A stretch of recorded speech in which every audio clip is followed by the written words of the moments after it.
सल्लल्लाहु अला हबीबिही मुहम्मद वालिहि वसल्लम। सलाम हो सैयदना मोहम्मद मुस्तफ़ा सल्लल्लाहु अलैहि वसल्लम पर और आपकी आले पाक पर। व्यूअर्स, वेलकम करता हूं आपको आपके अपने चैनल एग्रो कंसल्टेंट ज़िया में धान के लेटेस्ट पैदावारी प्रोग्राम के साथ। हमारे दोस्तों ने हमारे प्लान पर अमल करते हुए अल्लाह के फजल से, मालिक राज़िक है, वही नसीब बड़े करता है, वही रिज़्क़ वसी करता है, वही अता करता है। अल्लाह के फजल से अच्छी पैदावार लेने में दोस्त बहुत कामयाब हुए। फीडबैक आपको मिल जाएगा, दोस्तों के कमेंट आ जाएंगे वीडियो के नीचे। आज का प्रोग्राम थोड़ी सी अपडेट्स के साथ शेयर किया जा रहा है। ये प्रोग्राम फाइन राइस यानी बासमती किस्म के लिए भी है और कोर्स राइस यानी मोटे धान के लिए भी है।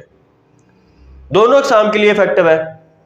आज के प्रोग्राम में सबसे पहले मैं सीड ट्रीटमेंट की बात करूंगा। 2023 का जो साल है, इसमें आपको बीज की जहरपाशी के लिए वाइब्रस ड्यू का इंतखाब करना पड़ेगा, जबकि 2024 में जब दोस्त मेरी ये वीडियो देखेंगे तो तब आपको सिंजेंटा का प्रोडक्ट वाइब्रस इंटेग्रल के नाम से मिल जाएगा। वाइब्रस इंटेग्रल अगले साल यानी 2024 में मार्केट में आएगा। लिहाजा अब आप वाइब्रस ड्यू के साथ अपने बीज की जहरपाशी कर सकते हैं। दूसरी बात आ गई बीज का इंतखाब अक़साम के बारे में। मैं इंशाल्लाह अगले प्रोग्राम में आप दोस्तों के साथ तफसील से बात करूंगा। अच्छा, धान की जब हम बात करते हैं तो हम कहते हैं पैदावार अच्छी होनी चाहिए। तो सबसे पहले आप दोस्तों को आज के प्रोग्राम में सिर्फ एक किस्म के बारे में मैं बात करना चाहूँगा और वो है पंजाब बासमती। दोस्तों, सोने पे सुहागा पंजाब बासमती। हम चीज़ों की कदर नहीं करते हैं। इंडिया से बस किस्म आनी चाहिए, भले फिर कोई वो बोसा ही हो। 75 दिन में 1692 तैयार करने वाले खिलाड़ी आपको खेत में मिलेंगे। फील्ड में यूट्यूब चैनल पे फ्रॉड फैलाया हुआ है। 1692 75 दिन में नहीं तैयार होती, 95 से 110 दिन में तैयार होती है। अगर कोई शक हो तो भारत में जिस अदारे ने ये वैरायटी बनाई है उनसे पता कर लें। और फिर ये बासमती भी नहीं है और ये अभी सर्टिफाइड भी नहीं है और ये सिर्फ और सिर्फ आपकी मईशत को तबाह करेगी। आप इतने मैं कहूँगा भोले लोग हैं कि आपके पास अल्लाह ताला ने सोना पैदा किया हुआ पाकिस्तान में, लेकिन आपका हाल उस कौम की तरह है, वो जो अंबिया की साबका कौमें होती थी कि अपने घर में अच्छी चीज़ को छोड़कर किसी दूसरे की बुरी चीज़ को मुंतखब कर लेना है। पंजाब बासमती के बारे में बस इतना ही कहूँगा आज के प्रोग्राम में। ये 80 मन की पैदावारी पोटेंशियल है, 80 मन तक, और बासमती है।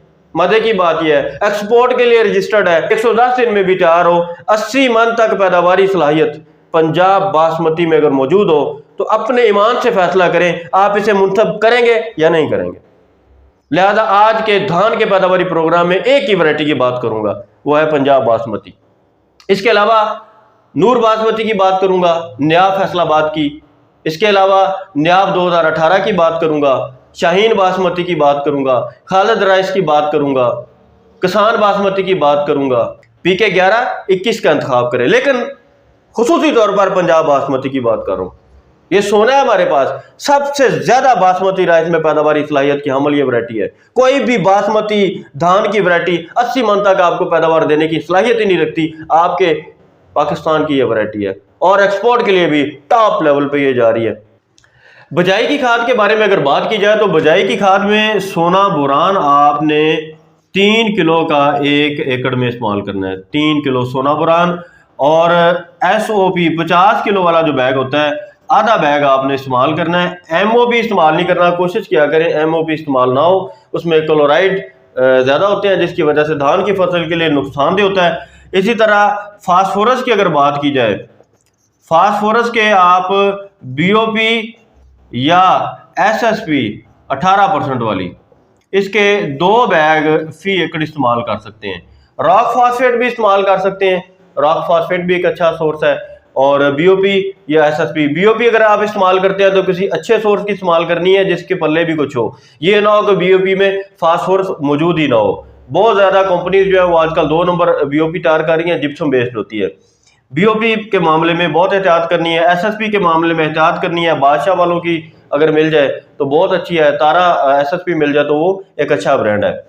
यूरिया या नाइट्रोजन देने की ज़रूरत नहीं है, ये आपकी बजाई की मुकम्मल खाद होगी। इसके साथ आप अपनी खेत की जब तैयारी कर लें तो उसमें नर्सरी मुंतकिल करेंगे। अच्छी पैदावार के लिए झाड़ बड़ा ज़रूरी है, टिलरिंग बड़ी अच्छी होनी चाहिए। और टिलरिंग को बढ़ाने के लिए हमारे पास जो फार्मूला है या जो अल्लाह ताला का फजल है, एक अच्छा प्रोडक्ट है राइजोफास के नाम से आप जानते हैं। राइजोफास ने अल्हम्दुलिल्लाह धूम मचाई है फील्ड में, जिन दोस्तों ने भी इसे इस्तेमाल किया वो बड़े मुतमिन हुए। तो जब आप अपनी नर्सरी मुंतकिल करेंगे, नर्सरी मुंतकिल जब आप करेंगे तो उसी वक्त उसी पानी में आप 3 तरीकों से राइजोफास इस्तेमाल कर सकते हैं। एक तरीका तो यह है कि खेत में आप पानी के साथ ही फ्लड कर दें। नंबर 2 क्या है कि शेकर बोतल के साथ आप पानी जब दे लें, नर्सरी जब मुंतकिल कर लें तो उसमें शेकर बोतल के साथ आप इसको खेत में छे कर दें। तीसरा तरीका क्या है कि नर्सरी मुंतकिल करने से पहले जब नर्सरी उखाड़ लें, एक टब में राइजोफास को मिक्स करें, नर्सरी को 10 मिनट तक उसके अंदर जड़ें उसकी भिगो दें, नर्सरी जज़ब कर लेगी जब राइजोफास को तो उसको खेत में मुंतकिल कर दें। यानी टब में आप राइजोफास मिक्स करके इसको मुंतकिल कर सकते हैं।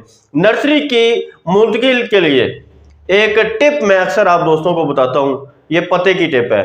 वैसे तो आजकल मैकेनिकल ट्रांसप्लांटर आ गया, मशीनी काश्त आ गई है, मशीन वाले लोगों ने तो इस चीज़ को मान लिया है। मशीन वाले लोगों ने तो इस चीज़ को साबित कर दिया है कि धान की नर्सरी 22 से 25 दिन की उम्र की होनी चाहिए। लेकिन हमारे कुछ दोस्त ऐसे हैं जो हाथ से बजाई करते हैं, 50-50 दिन की नर्सरी मुंतकिल कर रहे होते हैं। ये सरासर नुकसान है, कोई फ़ायदा नहीं है, आने का फ़ायदा नहीं है। आपने जब भी नर्सरी मुंतकिल करनी है तो इसकी उम्र 22 से 25 दिन होनी चाहिए। इससे ज़्यादा उम्र की नर्सरी आपने मुंतकिल नहीं करनी अगर आपने अच्छी पैदावार लेनी है। राइजोफास के साथ ट्रीट कर लें इसको, जैसे ही नर्सरी मुंतकिल करेंगे बेहतरीन आपको झाड़ मिलेगा, अच्छा आपका पौधा तैयार होगा, ग्रोथ में बड़ा आपको अच्छा रिजल्ट देगा। जब नर्सरी मुंतकिल होगी, खेत तैयार हो गया, राइजोफास दे दिया, तो इसके बाद आ जाता है खादों का इस्तेमाल। अब आपने पानी में हालपदीर खादें इस्तेमाल करनी है। धान की फसल में ये जो दानेदार छट्टे देते हैं 50-50 किलो वाले थैले, ये इस्तेमाल नहीं करने। 3 तरीकों में 3 किस्तों में आपने खाद देनी होती है, 3 हिस्से आपने इसके बनाने होते हैं। पहला जो खाद है वो 10 दिन बाद आपने देनी है। 10 दिन बाद आपने पहली खाद देनी है, भले आपका बासमती राइस है, भले आपका मोटा धान है। 10 दिन के बाद आपने 8 किलो तेजाबी फास्फोरस देनी है, साथ आपने आधा बैग यूरिया इस्तेमाल करना है और 1 बैग अल्ट्रा बूस्ट इस्तेमाल करना है आपने। अल्ट्रा बूस्ट भी झाड़ को बढ़ाने में बहुत ही शानदार रिजल्ट देता है। अगर अल्ट्रा बूस्ट आप अवेल नहीं कर पाते, बेसिकली अल्ट्रा बूस्ट सिर्फ हमारे पास दस्याब है, हम ऑनलाइन ही आप दोस्तों को फराहम करते हैं। इसकी दस्याबी में अगर कोई मुश्किल हो तो 80% सल्फर के 2 बैग यानी 2 किलो 80% सल्फर आप इस्तेमाल करेंगे, ये आपकी खाद होगी। अब आपने कोशिश करनी है कि ये खाद 2 किस्तों में दे दें। ये खाद आपने, ये जो 10 दिन वाली खाद है 2 किस्तों में दे दें, यानी 7 दिन बाद आप 4 किलो फास्फोरस ले लें और यूरिया का कोई 12 से 15 किलो ले लें, अल्ट्रा बूस्ट का 1 बैग दे दें। फिर आप तकरीबन 12 से 15 दिन बाद जब आप पानी देंगे 4 किलो फास्फोरस पानी में हालपदीर ले लें और 10 किलो यूरिया ले लें। अल्ट्रा बूस्ट आप पहले दे चुके होंगे। ये 10 दिन के बाद जो आपने खाद देनी है उसकी मुकम्मल मकदार यही है। मेन खाद उसमें फास्फोरस आ जाती है, 8 किलो आपने इस्तेमाल करनी है पानी में हालपदीर। पोटाश देने की जरूरत नहीं है, बुझाई में आधा बैग SOP आप दे चुके हैं। इसके बाद 25 से 30 दिन बाद 25 से 30 दिन बाद 25 दिन आप मोटे धान के लिए रख लेंगे, 30 दिन बाद आप बासमती राइस के लिए आप मुंतखब कर लेंगे। बहरहाल इसमें 19-20 का फर्क भी हो जाए तो कोई मसला नहीं है। दूसरी खाद आपने देनी है फास्फोरस, फिर आपने 8 किलो इस्तेमाल करनी है। 4-4 किलो की 2 किस्तें बना लेनी है। किस्तें क्यों बनानी है इसकी वजह मैं आपको अभी थोड़ी देर में बता रहा हूँ। आधा बैग आपने यूरिया इस्तेमाल करना है और सल्फर 80% वाला 1 किलो इन खादों में इस्तेमाल करना है आपने। इसके बाद आपकी फसल चली जाएगी गोब की हालत में, 50% जब मुंजर निकल आएगी। ये पते की बात है, रोककर बात करूंगा। बैनुल अक़वामी तहकीक से यह साबित हो चुका है कि जब 50% मुंजर निकल आए, यानी आधी मुंजर आपकी फसल में निकल आई है, तो बूटिंग के इस मरहले पर आपने खाद देनी है, खास तौर पर पोटाश। अब आपकी मेन खाद क्या होगी? 15 से 20 किलो 15 से 20 किलो पोटाश पानी में हालपदीर। पिछले सालों में जिन दोस्तों ने हमारे इस फार्मूले को अपनाया है उन्होंने पैदावार में जबरदस्त इजाफा नोट किया है, बेहतरीन इजाफा। 15 से 20 मन आप ज्यादा पैदावार लेने में कामयाब हो जाते हैं। और याद रखें, अगर पोटाश का बेहतरीन टाइम पे अगर इस्तेमाल या कर ले तो आप यकीन जाने दुगनी पैदावार लेने में कामयाब हो सकते हैं। ये एक तयशुदा बैनुल अक़वामी तहकीक का समर है जो मैं आपको बता रहा हूँ। ये एक बैनुल अक़वामी तहकीक, धान पैदा करने वाले जो ममालिक है उन्होंने यही कंक्लूड किया है। मैं पिछले अरसे से कई सालों से लोगों को ये बात बता रहा हूँ। ये मरला होता है धान की पैदावार का अच्छा फैसला करने वाला। यानी मुंजर आधी जब निकल है तो पोटाश 15 से 20 किलो पानी में हल्पदीर ये इस्तेमाल करनी है आपने। आधा बैग यूरिया इस्तेमाल करना है आपने, नाइट्रोजनी खाद, और 4 किलो फास्फोरस काफ़ी है। 4 किलो फास्फोरस काफ़ी है। ये 3 खाद के मरले हो गए। ये मरला आ जाता है आपका 45 से 55 दिन। बासमती किस्मों में 55 दिन तक जा सकते हैं, 60 दिन तक जा सकते हैं, और मोटे धान में 45 दिन तक आप जा सकते हैं। ये 3 खादों की आपकी डिवीजन होगी। अब इनको आगे फिर मैंने आपको बताया था कि पानी खड़ा होता है धान में, तो ये पानी में हालपजीर खाते हैं। इनके ज़िया को रोकने के लिए, ताकि ये ज़ाया ना हो जाए, हम इसकी 2 किस्तें करते हैं ताकि हमें अच्छे नताइज मिल सके। अच्छे नताइज लेने के लिए हम इसकी आगे फिर 2 किस्तें बना लेते हैं। यानी ये आपने एक किस्त बनाई खाद की, इसके 2 हिस्से बना ले। एक आप 7 दिन बाद दे दें, एक 12 से 15 दिन बाद दे दें। फिर ये 25 से 30 दिन वाला मरला है, इसमें फिर इस खाद के 2 हिस्से बना ले। एक आप 25 दिन बाद दे दें, एक 35 दिन बाद दे दें, 30 दिन बाद दे दें। ठीक है, 45 से 55 दिन वाली खाद है। इसमें पोटाश तो आपने आधी मुंजर पे ही देनी है, एक ही किस्त में देनी है। फास्फोरस भी एक ही किस्त में देनी है, यूरिया भी एक ही किस्त में देनी है। इसमें आपको 2 किस्तें बनाने की जरूरत नहीं है, ज्यादा इसमें नुकसान नहीं होता। ये आपकी खाद के मरले हो जाएंगे। खाद की रिक्वायरमेंट्स आपको बता दी हैं। स्प्रे कौन से करने हैं इसके बारे में बात करेंगे। जब आपकी फसल 18 से 20 दिन की हो जाए, 18 से 20 दिन की जब फसल हो जाए, इसके ऊपर NKZ का आप स्प्रे करेंगे। ये 500 ग्राम काफ़ी है। जिंक बेसिकली हमने देना है, या फिर हेडलैंड जिंक स्वात एग्रो का है, ये आप 150 से 200 ग्राम दे सकते हैं। या फिर आप यहाँ पर लिबरल जिंक एंग्रो का है, ये भी 150 से 200 ग्राम दे सकते हैं। जिंक का इस्तेमाल धान की फसल में 21%, 33% दानेदार जिंक, नया जिंक, पुराना जिंक जितने भी हैं हम इस्तेमाल नहीं करवाते। जिंक का इस्तेमाल सिर्फ स्प्रे की सूरत में आपने करना है। जिंक को कभी भी पानी के साथ फ्लड नहीं करना, फर्टिगेट नहीं करना, बार बार बता चुका हूँ ये बात। किसी भी फसल में जिंक आपने अगर इस्तेमाल करनी है तो सिर्फ स्प्रे करना है। जब आपकी फसल 1 माह की हो जाए, 30 दिन यानी 30 दिन की फसल हो जाए, तो मैग्नीशियम सल्फेट या मैग्नोकाप अलबत्ता हमारे पास ही अवेलेबल है। मैग्नोकाप के नताइज से दोस्त मुतमिन है। ये मैग्नोकाप अगर देते हैं तो 8 किलो दे दें, मैग्नीशियम सल्फेट देते हैं तो 10 से 15 किलो दे दें।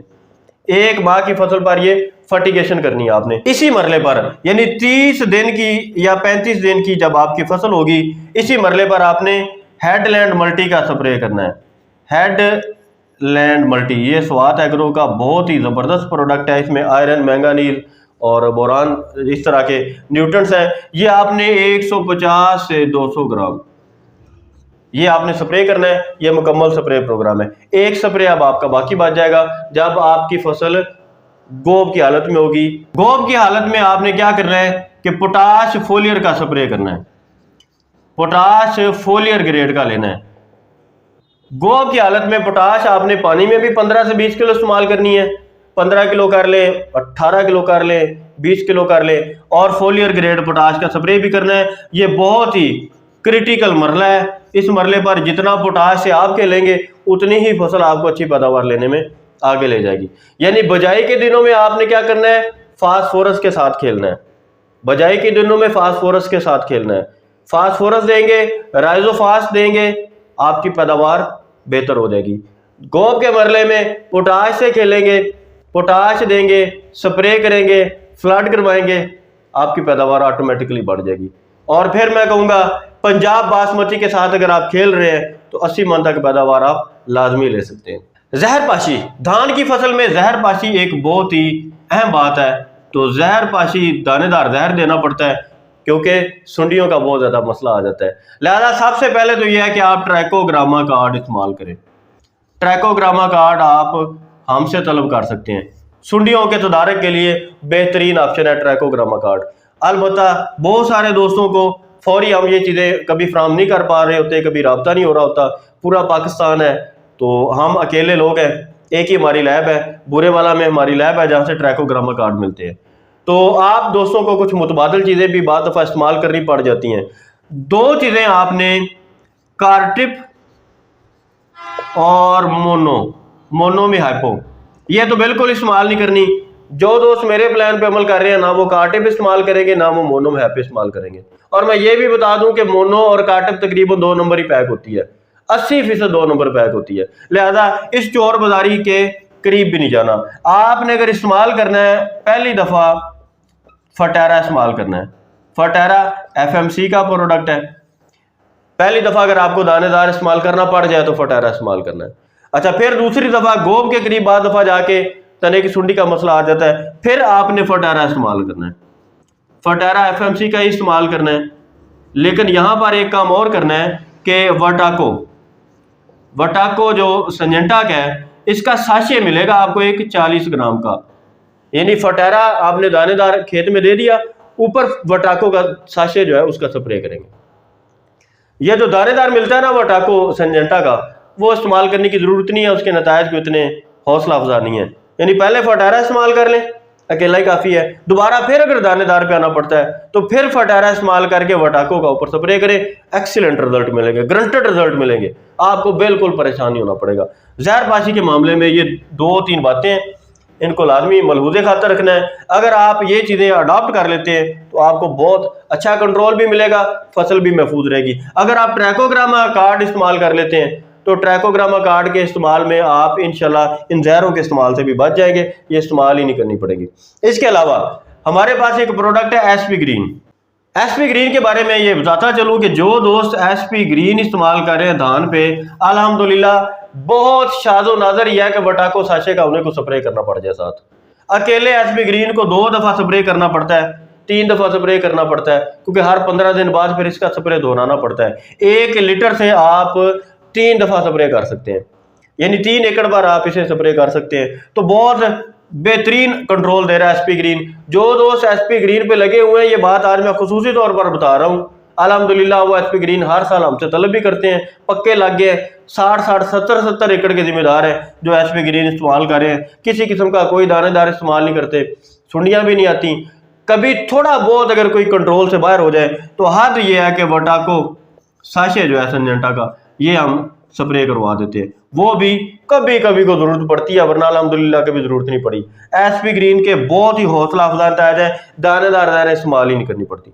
तो सुंडी के तदारक के लिए SP ग्रीन भी है, इसके अलावा ट्रैकोग्रामा कार्ड्स भी हैं। इन दोनों ऑप्शंस को इस्तेमाल करें, जहरों से पाक आप धान की पैदावार ले सकते हैं। अगर बहुत शाजो नाजर आपको ये चीज़ें नहीं मिलती तो फिर आपको मैंने बताया फटेरा का इस्तेमाल करें, फटेरा बेहतरीन रह जाएगा सिंजेंटा का। दोस्तों ये धान का मुकम्मल पैदावारी प्रोग्राम है, नर्सरी की मुंतकिली से लेकर गोब तक मैंने सारी चीज़ें जो अहम है वो डिस्कस कर दी हैं। बाकी चीज़ें इंशाल्लाह आपके साथ ये तहरीरी प्रोग्राम भी आपको दे देंगे, 1-2 दिन में इंशाल्लाह नशर हो जाएगा, तहरीरी प्रोग्राम भी आपको दे देंगे। इसके अलावा जो अहम बातें हैं वैराइटीज़ के बारे में, वैराइटीज़ के इंतखाब के बारे में, अच्छी पैदावार के लिए जो टिप्स होंगी वो आपको देते जाएंगे। दुआ में याद रखिएगा, अल्लाह ताला आपका हामी नासर हो। आप दोस्तों के साथ कोशिश करते हैं जो भी चीज़ डिस्कस हो आलमी मेयार के मुताबिक डिस्कस हो, कोशिश करते हैं दोस्तों का पैदावार में उसमें फ़ायदा हो। अल्हम्दुलिल्लाह मालिक हमारी इज़्ज़त को भी कायम रखे, आपके भरम को भी कायम रखे। आपकी मोहब्बतों का फिर शुक्रिया। सदा खुश रहे, आबाद रहे, आपके बच्चे सलामत रहे, आपके घर में बरकत हो, खुशियाँ हो। वस्सलाम।